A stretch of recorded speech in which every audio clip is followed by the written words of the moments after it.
What an intro. Welcome all listeners to Shaun and James Pod, or SJP. This is our first podcast episode, and introducing myself, James, and Shaun. Hello, Shaun. I've gone a bit awkward. I've got a little blush on my face. Is that How just are because you? of the awkward intro? Yeah. Yeah, it was a bit awkward. Hey, first Very time much jitters. so, but that's okay. It's first time for everything. Like virgins, we don't really sure what we're doing. I mean, we are quite sure what we're doing. Don't give Well, people sort that of. impression. I mean, nah. Again, like virgins, you want to pretend that you know what you're doing, but you're just fumbling around there somewhere and just sort of don't really know. Is it meant to be wet? I don't know. Commit to the fuck up. I guess so. Yeah. That's my intention. James, you're James. I'm Yes. Shaun. Yes. This show, what do we want it to be about? It's sort of a bit of a mishmash of things. Is that a word? Mishmash? It is now. So look, I think the whole idea of this is to have a bit of fun, really, and we want you to have a bit of fun listening to us as well. All you many listeners out there that I'm sure are listening to our first ever show. I suppose obviously we'll kick off and figure out who we are and what we're doing. So Shaun, who are Yeah, you? so I sort of thought we'd discuss a few different things. We've got a couple of questions that we'll both sort of answer and tell the internet about. That's a bit dangerous. Yeah, but it's not like your mother's maiden name, you know, the three questions that you have for your Social security questions. number. That doesn't exist in Australia, but okay. Yeah, but we get the vibe. Medicare number, is that the same thing? I don't know. License number. Oh yeah, I guess so. Yeah. Yeah. So we're car people. We sort of wanted this to be a bit of a car podcast, I guess you'd say. I don't think it's going to end up that way. No, I don't think so either. I think we're going to definitely follow that track to a degree, but everything Well, it's just what else we're is interested gonna, in. Yeah, everything else is going to sort of stem out of that. So the automotive thing is going to sort of ring through everything, and we're happy to take anything that people want us to bring onto the show, and then we can sort of mishmash, as you say, and add some extra bits and pieces in along the way. So I suppose, obviously, based on the whole automotive thing, let's kick off for today. And one of our other things as well, just so everyone's aware, we're both musos. We both love our music, and I think further on into the show, we're going to have a bit of a mess around with some music stuff as well, which could be interesting. Anyhow, Today we are. yeah, We'll see where we end up, I guess. yeah. Well, that's it. We just got to roll with it. I guess so. Anyhow. I mean, it's who knows what's going to happen in this mishmash of a show. Yeah, exactly. I think that's going to be our thing, a mishmash. So James, we'll both discuss our first cars, I think. Hey. What I actually know what your first car was, but please tell the world. It was a wonderful white Mitsubishi Magna wagon. It's a V6. Prime. It was. Was it a mint. V6? Yeah, it was. Wasn't a 4-cylinder. Nah, it was a V6. Went like the clappers when you could actually hold onto the steering wheel because of all the That's torque right, steer. torque steer. Yeah. Yeah, I remember that. So, I what about remember yours? that. What was your first Well, car? it depends. It depends on what you class as my first car. I've sort of grown up with quite a few different Paddock bombs. Well, yeah. I mean, like the first car I drove was a 60 series Land Cruiser, manual, 6-cylinder Sahara. I think. Yeah, they from would have memory. been a V6, 6-cylinder straight. Nah, I think. straight six, not Straight? a V6. Yeah. The first car I owned, again, depends on what you want to, how you want to like. Let's is it go with legal, road like registered. a road legal car. Let's go with road registered car. registered for now. Again, technically, 1970 something Datsun Stanza. Was that road Technically, registered? It was to start with. Okay. When So- I first got it, but as a 9-year-old. So for those that don't know, obviously that was one of Shaun's first paddock bombs. I didn't actually know It was road the registered. first paddock bomb. Yeah, It was well, road registered when we got it, yeah. And I remember it being was in actually hand me down. My dad bought that car brand new for my grandma and grandpa, and from Datsun, because he was actually doing Outback suspension and motor testing for Nissan Australia, or for Datsun Australia at the time. Yeah, in right. the middle of Australia, and he you got a special deal on it. You spray painted that thing and absolutely fucked it.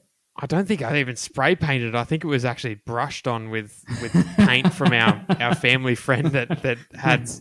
There was like flowers and hippie stuff on it, and that's even better. All sorts of. I'm actually amazed I didn't like paint a penis on it. I think I was too young to think about that. Fuck! If you had your time again, I would definitely big, massive penis on the windscreen, not even on the bonnet. Can't see where I'm going, but it's only a fence.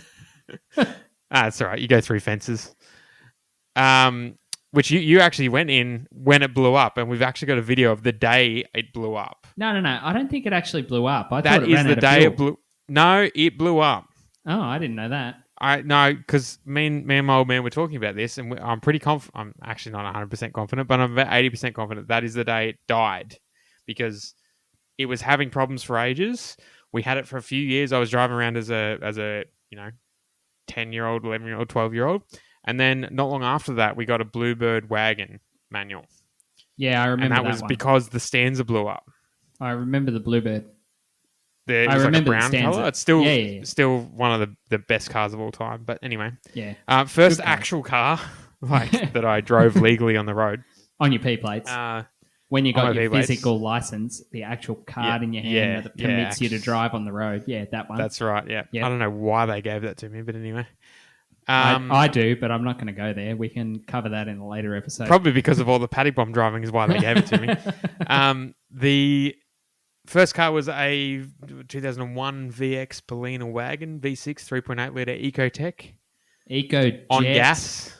Gas. Yeah, well, they're only an EcoJet when they're not on gas. Do you remember I used to use the button? It had like the gas button was on a lead, and it wasn't like fixed anywhere, and I used to be able to just press it, and it was like hitting a nitrous button. Yep. Because you'd press it half around a corner, and all of a sudden it's got heaps of power and kicked out sideways. I mean, I would never do anything so illegal on the road. No, never, ever. We didn't have that discussion. Moving on. So that was my first car. You not long after that brought the same car as me. Yeah, it wasn't. I didn't. Do you want to explain the thought behind that? Yeah. So I hate it. Well, I didn't hate the Magna. The Magna was a great rig. Like, it was awesome. Looking back now, it was pretty sick. Sorry, was that distracting? No, but okay. the problem was I wanted a Commodore. I wanted to be that typical P-plater. And I think you just wanted rear-wheel drive awesomeness, did you not? Yeah, kind of. But the problem was that was sort of the only thing I could find in my budget, which is actually why when I bought it, I didn't intend on getting it identical to yours, but it was. The only thing that differentiated the two was the roof racks, which I left on. We had like nearly the same kind of wheels and everything like that. Yeah. Like they weren't the same, but they were very similar. I had Club Sport R8 rims on mine, but I actually bought that. So I had Club Sport R8 wheels too, except mine were VT Club Sport R8 wheels. Mine were VY. VX Club Sport. VY? VY. Okay, my apologies. But yeah, anyhow, so I bought that, but because I was on such a tight little budget, because I actually gave the Magna to my dad and then consequently went on to my brother, and then it died and went to scrap heaven. But my problem was I couldn't the crazy thing is the Commodores are probably still driving around now. Oh, I actually did a rego check on mine the other day. It's still on the road. Oh my God. Yeah, still registered in Victoria. Anyway, sorry to interrupt. So I actually, because I was on a tight budget, I found the car that was going to fit my budget that I wanted with the right amount of Ks on it, and I actually bought it from Queensland and shipped it down. You did too. I forgot about that. Yeah, you got it shipped down, and we went and picked it up from the docks or something somewhere, some transport place. Yeah, Seva Logistics down in Brooklyn. But how do you remember that? Because I'm the Rain Man. What the hell? But yeah, anyway, so that's how we ended up with the same car. It wasn't intentional to get the exact same car. It was, for me, it was... Don't lie. You were like, I want to be just like Shaun. No, if I wanted to be just like you, I would have quit my job at the video shop and worked at Macca's. It probably would have been a good choice. I mean... I don't know. How much were you getting paid at Macca's?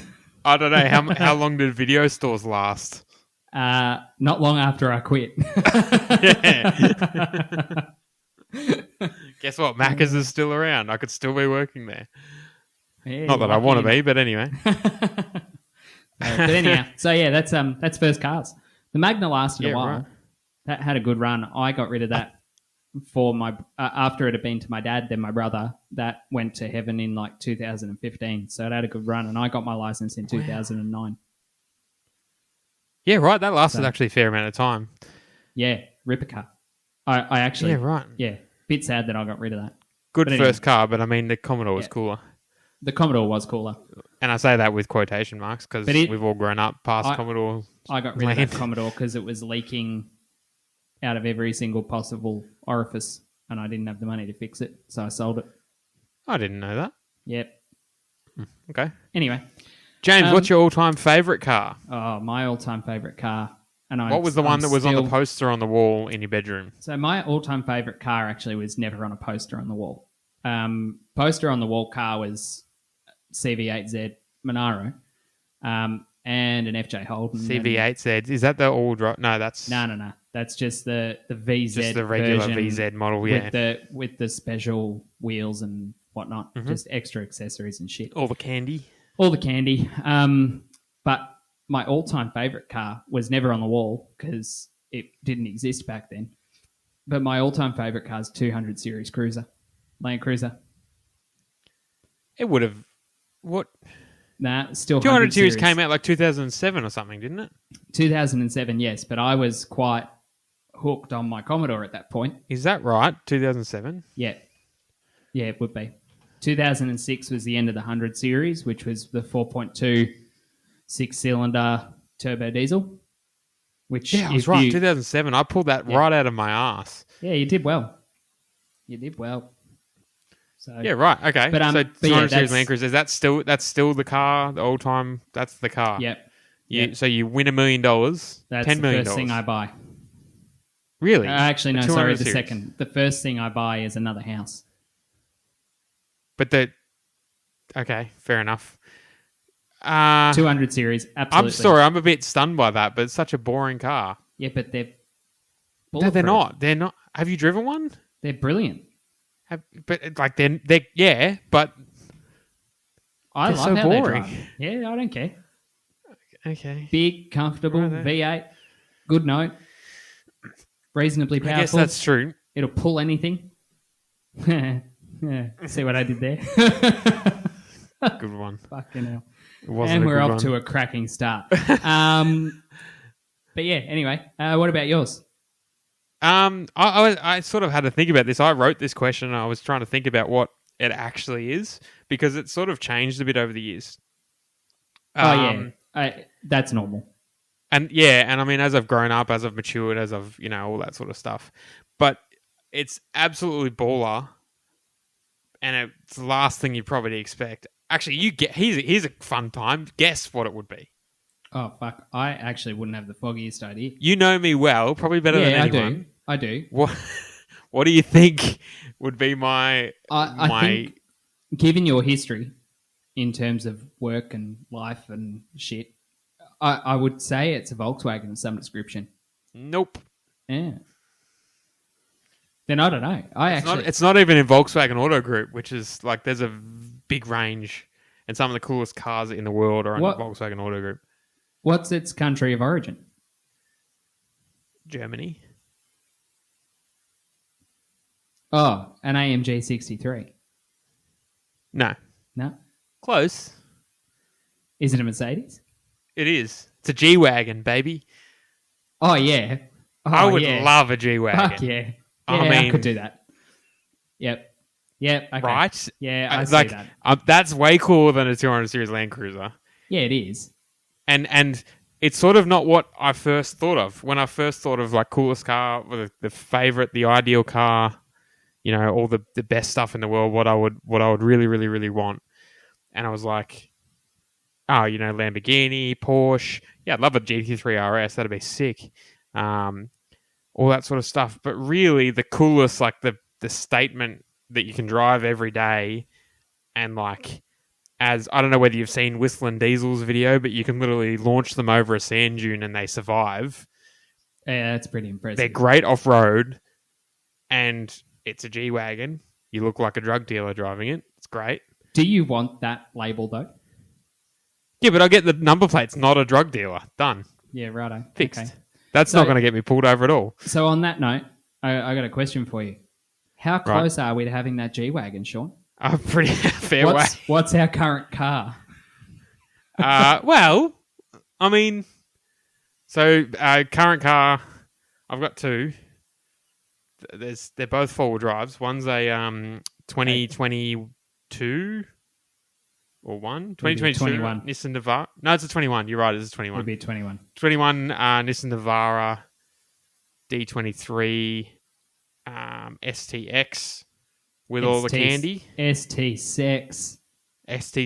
Yep. With 33-inch wheels and tires, and alloy wheels and a lift and all that sort of stuff. Pinstripe scratches after last weekend. Great. Whoops. In a colour that people either hate or love. And I mean, we'll probably put it on our Instagram for people to have a look, but I love it. I've always loved it. You know what? A lot of my cars have been crazy colours, so I like them. I quite like the colour, to be honest. It looks great. When it's clean, it's fantastic. When it's dirty, not so much. But at the same time, what car actually looks good when it's dirty? Well, that's true. But if anyone's questioning, you'll see it on our Instagram. But it's forged copper is the colour, I believe. Is that actually what it's called? Yeah, I think so. I thought forged copper was the orange one. This one's that's the no. Most It was burnt bit. Copper. Burnt copper was the previous one. This one's forged copper. Yeah, you're right. Yeah. So it's the new colour. It's like a maroon with a metallic pearl thingy in it. Yeah. The paint is about as hard as you, and that's not very. That is a feature, not a fault, of myself and the Nissan brand. The paint is so soft. That's probably the one thing I hate about it, to be honest, is how soft the paint is. Like that, and the fact that it doesn't have a left foot rest. But anyway, I'm going to give you a glass shattering moment. You know what a glass shattering moment is, obviously. Yeah. Okay. Have you opened the door and looked inside the door jamb in the A-pillar? The fucking thing's not even painted. Or if it is, it's only been sprayed over with a single fucking spray. Inside the door jamb? Which door jamb? Like the A-pillar door jamb? If you open either of the front doors and look inside the door jamb in towards the front quarter panel, that's literally it. It's literally I don't care about that. Is that the thing you told me about months ago that you said you'll hate it once I tell you? Because I really could not give a fuck. No, that's something else. Have you figured it out yet? I don't think so. Maybe? I don't know. Just tell me. Ruin my life. Ruin your life? Live on air. There's Okay, so before we actually go any further into this, our careers, both of us, have been spent largely in the automotive industry. And most of my career has been we both came to our senses and are now out of it. Correct. Most of my experience has been spent within Nissan. So I know the things inside and out, which I don't know if that's a good or a bad thing. But anyway, so the Navara, there's a harmonic balance issue. Okay. When you, that's what it feels like. I'm not sure what it actually is. But when you drive the car, you can feel it. And now that I've told you, your life will never be the same again. It's just a very slight vibration. Tiny, tiny, tiny, tiny. While you're driving? While you're driving and while you're stationary. Lifted suspension, 12-ply mud tyres. I don't know. You'll notice it when you stop. Vibrations. You'll notice it when you're at the traffic lights now, and it'll. Oh yeah, I can feel that every now and then. It gets like a. Yeah. Like just very slight every now and then. Yeah. Okay, so your dreams have already been shattered. I don't care. I had a lot of people complain about it, and it did drive me nuts. If I'm being completely honest. This is the thing that you probably understand about me. You know this already, but people in the industry. Sorry, no, customers that aren't in the industry would buy this vehicle, and it's a problem with the price of these vehicles. You know, mine was mid-60s. Yeah. Pretty privileged, I know. But you spend that sort of money on a car, and then you expect it to be this luxury vehicle because that's what a luxury vehicle was back in the day.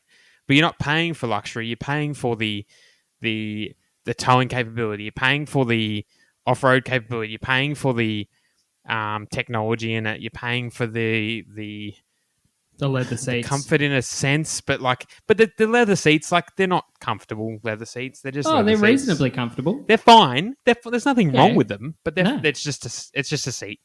You know, like Yeah. the leather. You're not paying for a Bugatti or a Lamborghini, or even a Lamborghini. I wouldn't be like, oh, I can feel the engine. Like, what are you buying? You're buying a 4-wheel drive. Who cares? That's true. It's like people that would buy one of the last HSVs and pay over $100,000 for a GTS, which is insane. It's a Commodore. Yeah, but they would expect it to be Mercedes-Benz. And that happened with Volkswagen all the BMW. time, right? Volkswagen. I worked with Volkswagen for like 5 years, and it was exactly the same the whole time. Every single time, this dickhead fucking P-plater would come in and spend, 35, 40 grand on a Polo GDI and want it to be like, oh, I bought a Rolls Royce. Don't you realize that? It's got a vibration. Okay. Yeah, no. Like, it goes around a track really fast. That's what it's designed for. It's not designed to be a fucking luxury vehicle. It's just the problem is the consumer. The consumer wants this everything. He wants their fucking cake and the icing and the cake platter, and wants to be able to eat the cake platter. The platter itself that the cake sits on. Yeah, not just the cake, the platter too. Well, that's a bit. It's like the extension of have your cake and eat it too. Like, I'm glad you clarified that. That was going a really weird direction. Well, I didn't it's even know just where insane why these people just don't know what they actually want. Yeah, look, I agree.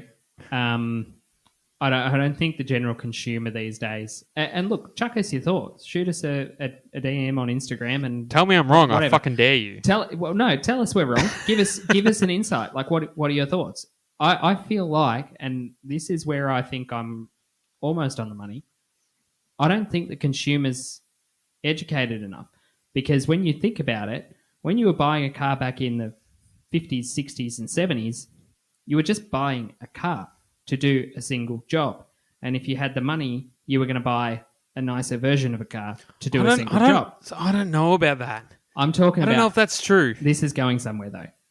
I'm talking about the variety. I'll let you finish. I'm talking about the variety. I'll give you an example. One of my other dealerships that I worked with was BMW, and I had a BMW X5 as a drive car. It had every accessory under the sun, like everything you could think of. I had heated and ventilated seats. I had digital dash. I had heads-up display, the lot, right? But because of the way that these vehicles come out of the factory, no one vehicle out of BMW is the same. I didn't have comfort access, which is where you go up to the door handle with your keys in your pocket and you put your hand on the door handle and it unlocks the car. You didn't have keyless entry. Keyless entry. Comfort access is what it's technically called. Yeah, Volkswagen call it Kessie. Kessie. Yeah, right. Okay, fair enough. You want to know why? I'm not sure I do. There's some German word for it, but K for keyless. Yeah. E for entry. SY for system. Okay. Keyless entry system. Right. Kessie. Well, there's some big long German word that goes around it, but it's Kessie. Yeah, right. Okay.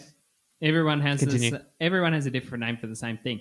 But anyhow, so I had could this be car. pulling that out of my ass. I don't actually know if that's true. That's just what I always assumed for 5 years. You know what? It makes sense.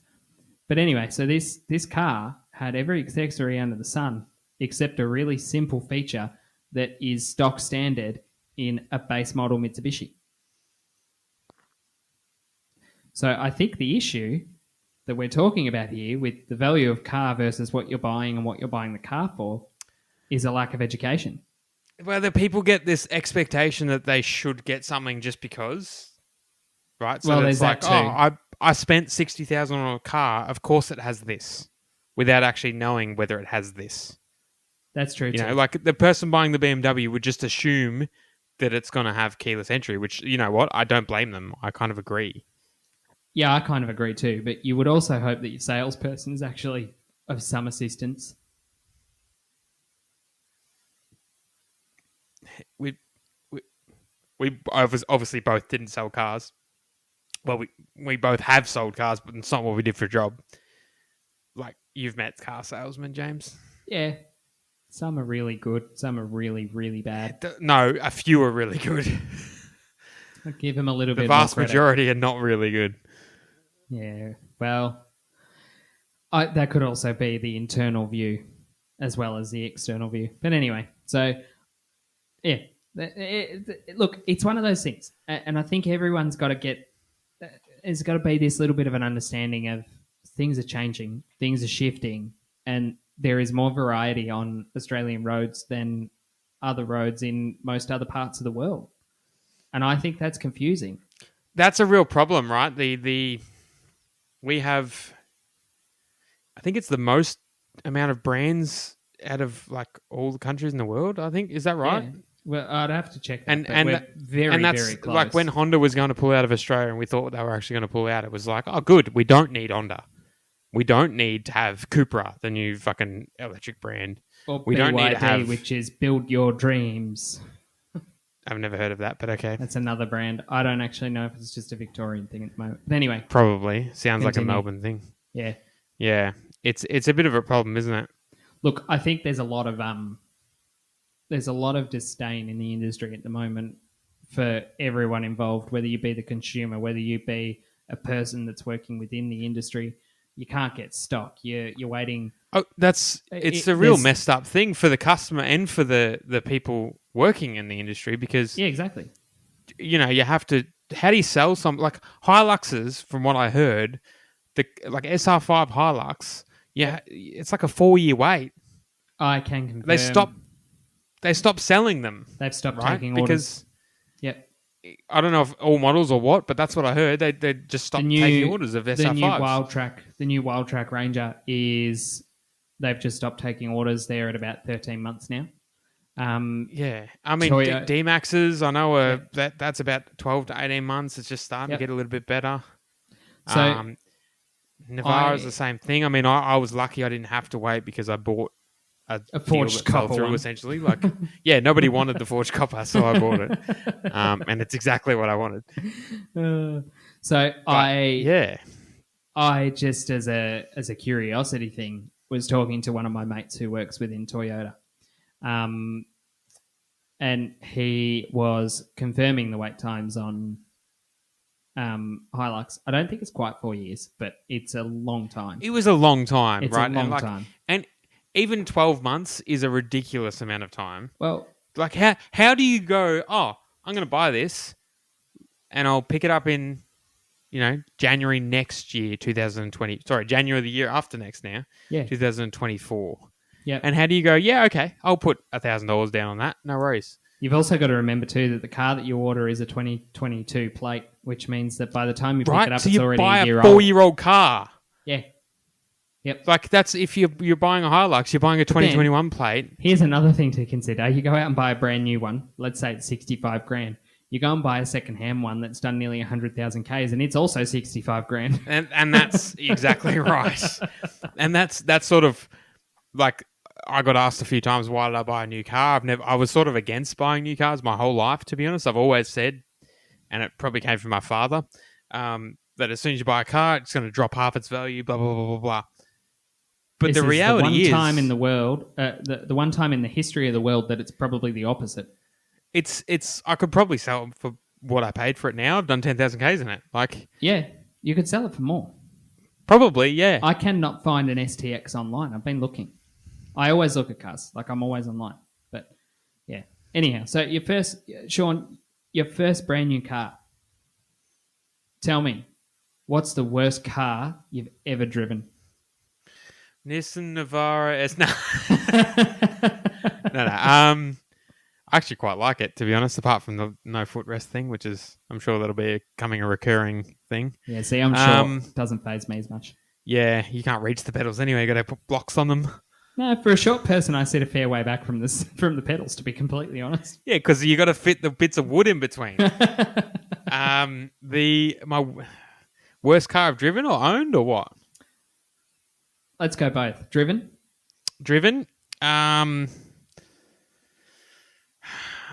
That's a hard one. I mean, probably... We worked in the automotive industry, so there's probably a few. There's a lot of cars. Probably, like, the cliche Nissan Micra. With the good And old just because three-cylinder engine. The three-cylinder, I'm okay with the three-cylinder because, like, one of my favorite cars is the three-cylinder. Which is? One of my favorites. Polo GTI. Current model. Okay, yeah. Three-cylinder. Yep. Hang on, no, it's not. Four-cylinder. Sorry. No, I'm talking shit. It's not a three-cylinder. I thought they'd The changed. GTI is a four-cylinder. The base model's a three-cylinder. Base model's a three, which is actually still a pretty cool car. You've also got to remember, too, that Volkswagen only introduced the three-cylinder about 3 or 4 years ago. The micro three-cylinder was actually released in, like, it was in the K12, which was, like, early 2000s. 2005 Dude, they had or that 6. Volkswagen Up was a three-cylinder. Yeah, I know. 2012. 1 year. But who heard of the 1 year. Volkswagen Up after the ad got released? Well, they only sold it for a year, so Exactly. No one heard of it. No one wanted it. They're kind of a cool car, though. I kind of like... They look a bit funky. If this show became like a thing, I would love to get like an Up and then do it up. Get it? Wow.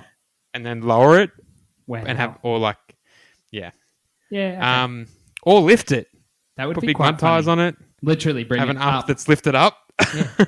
Literally bring it up. The three-cylinder that'd be wouldn't cool. be able to cop the lift. All right, so the worst car you've owned? Worst car I've owned... It's probably a version of one of the Commodores I've owned, which has been a few, which we'll get to one day. But We probably, could do a whole it's episode. also... We could do a whole episode on the cars we've owned and what we've had to do to them to keep them alive. You especially. I think, yeah. Half an hour is not long enough. No. An hour is not long enough. We could do a whole series about the cars I've owned and the shit I've gone through. We could do a special. Maybe we will. We could do like a 4-hour special. Yeah, I guess. I don't know if I want to talk about how much money I've spent on cars. Who am I kidding? Of course I do.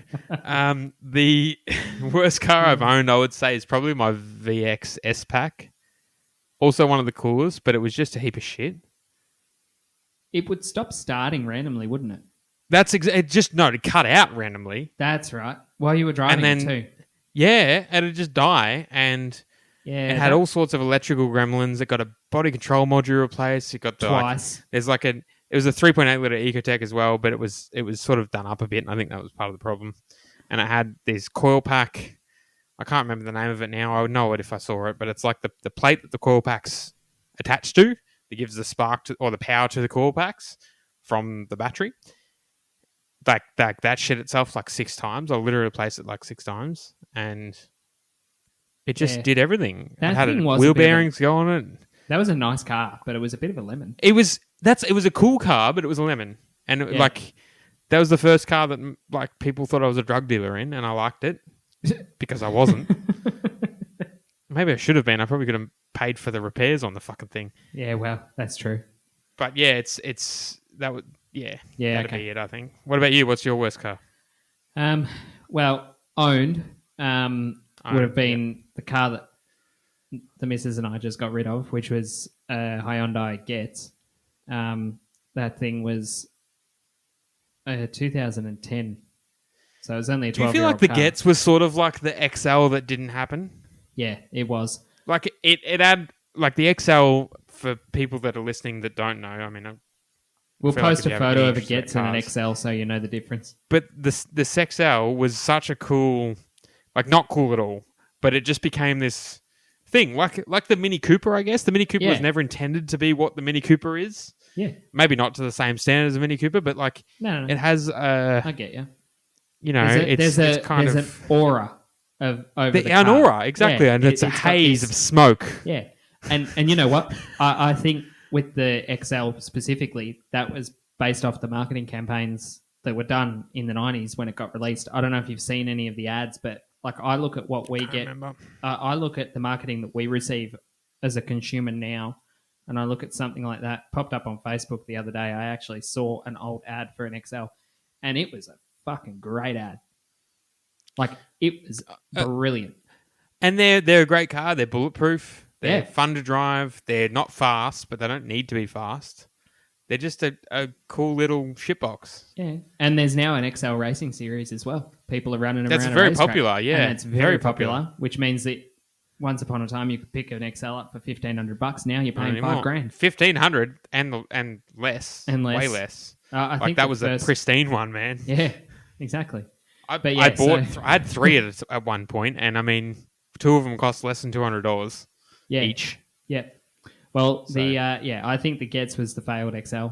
Look, it wasn't a horrible car, but it wasn't fantastic to drive. The worst car I've ever owned was mechanically the best. But which is? It was the worst car I've ever owned based on the age and the size of it and what it actually was. Actually, no. And what was it? No. I was going to be really dumb. That was going to be really stupid. Now you got to tell us. Yeah, in actual fact, the more I think about it, the worst car was probably the Magna, even though it was a ripper car. But I was actually going to say my Pulsar. But it was pretty cool. So I've had 3 Pulsars, right? 2 of which I paid $50 to $150 for. An N13, I had 2 of them. I had a red one and then a white one. An N13. You had a red one? Pulsar Q. Yep, had a red one. Not you did long. too. Yeah, I remember that. Yep. So N13 Pulsar Q manual 5-speed. That was they were awesome. But I don't know. It's CA18. Yeah. Yep. 1.8. Yep. That's what they were. So it's literally between those 2 and the Magna. But I reckon if I were to pick one that was actually the worst car out of the lot in terms of its... I guess the thing is it doesn't have to be a type of car. It's the specific car. Because my Commodore VX S-Pack manual with leather and a sunroof was... That in itself was a good car. Oh, yeah. But the actual car was a heap of shit. Yeah. Well, the worst Pulsar that I had was the red one. That was the one I paid $50 for. You can't complain. I paid a hell of a lot more than that for my S-Pack. I paid $50 and then had to get it roaded and registered, which is a fair whack. But that was probably, out of all of them, that was the worst one to drive. That thing would slip out of every single fucking gear except first, whereas the white one would only ever slip occasionally out of 5th, which was not bad. But when you're sitting on the highway and redlining, you kind of out of nowhere driving along. Fair enough. So that was good. Fair fun. enough. But anyhow, so look, I think at the end of the day, a car's a car. You and I fucking love them. Honestly, I can't. We worked in automotive. We hated it, but there's still that soft spot there. I didn't hate working in automotive. I hated automotive customers. I loved working in automotive. I just got sick of it. It's the closest thing. It's like it's retail. a pretty. It's different. So when we say automotive, all of your automotive and a good portion of my automotive career was within dealerships and fairly big dealerships. So there's a lot of bureaucracy that goes along with that. There's a lot of colleagues, which brings about its own issues, politics, just the ups and downs of that. There's dealer principles that maybe we can get some on the show one day. I probably could get. I reckon we could both get the same one. Yeah, I reckon we could too. Maybe a couple of them. But like those people, some of them are great and nothing against them, but they have this. How do I say it? They're sort of stuck in the past a little bit, and we're obviously fairly young. I like to say. We're millennials. We have our own way of doing things and our own way of looking at the world, and that doesn't align with somebody that was in the dealership industry in the 80s, 90s, and early 2000s. Yeah. And the reality is that was the heyday for them, so they always go back to that because that's when they made a shitload of money and they sold a shitload of cars and did shitload of drugs to do it. Yeah, well, true. For the most part. Not all of them. A lot of them. But that's the reality is that that's what happened. And then now they're in 2020, well, 2020, 2018, 2017, 2012 for you or whatever it was when you started in the industry? 2010. Holy shit. Yeah. They just can't keep up with the world. No. It's I'm changed. finding, look, I think this conversation is a different conversation in itself. Like, it stems out of, and this is the whole point of this podcast. We love our automotive, we love our cars. Everything stems out of all of this. So we're going to talk random shit. But that in itself that you've just mentioned brings up a whole different issue that I think is actually really prevalent in the workplace in general at the moment, particularly after COVID. So look, that for me, I don't know about you. That's another episode, I think. That is another episode, but that's also something I'd love to get listeners' thoughts on. What do listeners think has changed within the workplace in general? Do you mean because of COVID or just in general? Just in general, because I feel like COVID has prompted us to look at these things. It's sort of reevaluated a lot of choices. I think the only reason we're doing this remotely, which people can surely tell, is because of COVID, really. Like, I mean, we used to live 5 minutes from each other. We grew up together. Now we live in different states. We live on the other side of the country to each other now. Might as well be another planet. Yeah. No, not really. But, it's a big difference. And you live in far north Queensland. That's definitely another planet, but that's also another episode. It's another time, I think, too. Yes. You're almost back in the thousands. Anyhow. Yeah.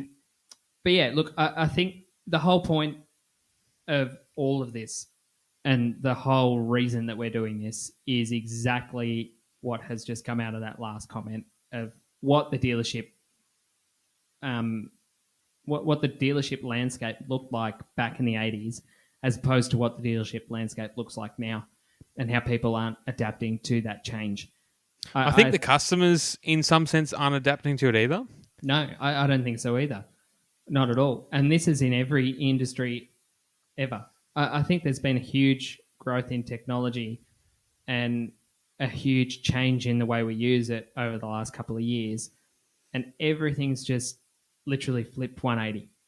And this is kind of the shit that we're here to talk about, Like, there's so much that people want to understand, and we want to help people understand that. Because at the end of the day, do we really understand it either?